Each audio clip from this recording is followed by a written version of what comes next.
Now that the Treasury job is going to Steve Mnuchin, but Charlie Gasparino is here on what it may be. By the way, my glasses half off. We knew yesterday, the day before, it was going to be Steve Mnuchin because I told you. So think about think about this: Fox Business beat the Times, the Journal. We beat the hell out of Fox News on this. You know, I was on your. So this is family. Now I'm just telling you, we beat the whole thing on two very big economic appointments, which was Steve Mnuchin as Treasury Secretary and Wilbur Ross as Commerce Secretary, which we've been reporting for weeks now. Now he's going to fill out his cabinet. And the other interesting thing, Steve Mnuchin, as you know, a Goldman Sachs guy, another Goldman Sachs, and this is where the irony of draining the swamp is starting to get, it's starting to look very bizarre. Another Goldman Sachs guy, the #2 guy at Goldman Sachs, who was actually one of the first supporters of President Obama on Wall Street, Gary Cohn, is now on a list to be possibly Donald Trump's OMB chief, which is a pretty important job. Office of Management and Budget.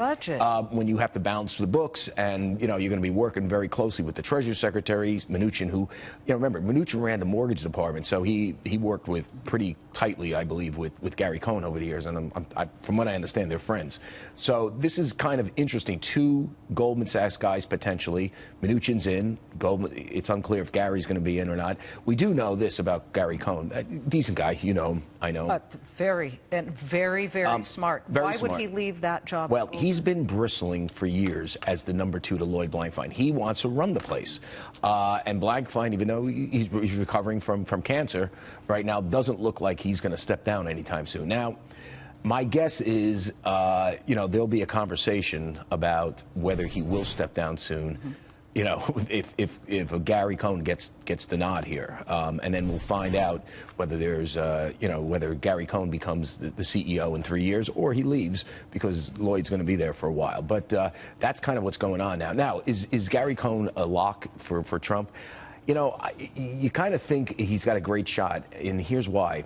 Because if Mnuchin is in that job as Treasury Secretary, he's going to want. He generally that has some pull with OMB, even though I believe OMB is separate. I don't think they report to the Treasury Secretary. I believe they report to the president. I could be wrong on that, but that's something I need to check.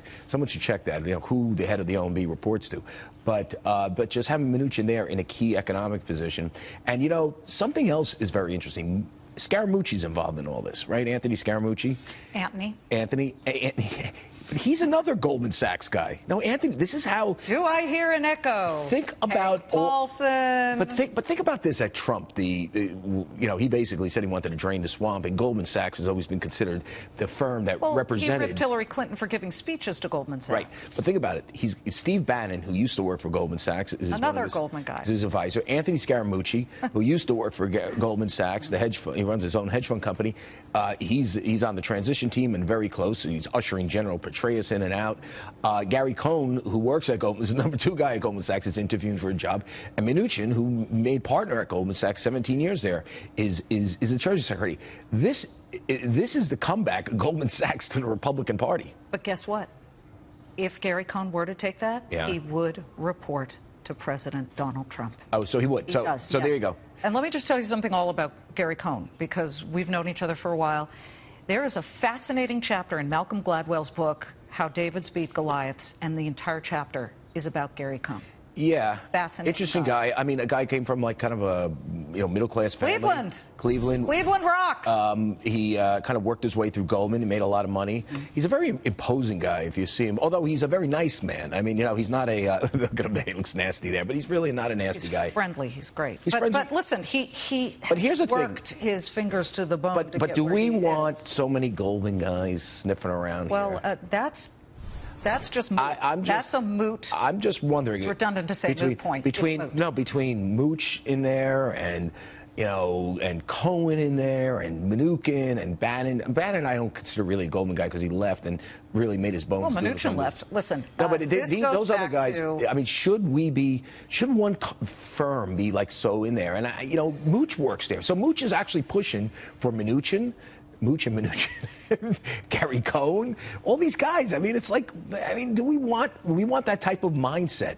They go in there like they have like a chip missing Well, when it you work at perhaps Goldman. means they're the smartest guys in the room, but on top of all of that, screwed up big time during the this goes back financial to crisis. Roger Daltrey and the Who, meet the new boss, By the way, same as the old they boss. screwed up big time during the financial crisis. I'm just telling you. Charlie, thank you. Yep. Charlie Gasparino. Okay, look at